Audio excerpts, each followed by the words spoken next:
Scene script. Are you finding it hard to stretch your paycheck? Don't worry, you're not alone. Today, we're going to delve into 7 practical steps that will help you save money, even when you're on a tight budget. Step 1. Audit your expenses. You'd be surprised at how much you're spending on non-essentials. The first step to saving money is understanding where it all goes. Go through your bank statements, identify your spending habits, and look for areas where you can cut back.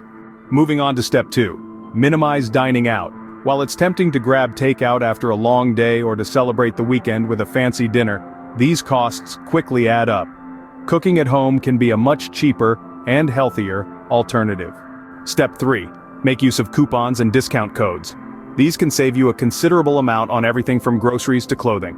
Spend a little extra time looking for these savings before you make purchases. Step 4 involves buying generic brands.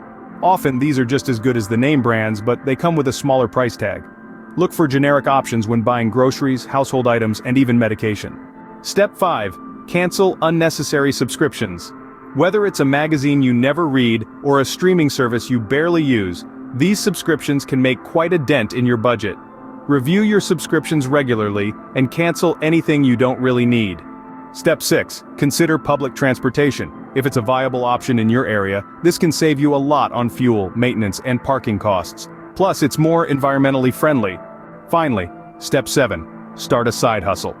If you're finding it tough to make ends meet, this could be a good way to bring in some extra income. Consider your skills and interests, and look for freelance work, part-time gigs, or other opportunities. So, there you have it, 7 steps to help you save money, even on a tight budget. Remember, the key to saving money is being mindful of your spending and making small changes that can add up over time. Thank you for joining us today, and we'll see you in the next video.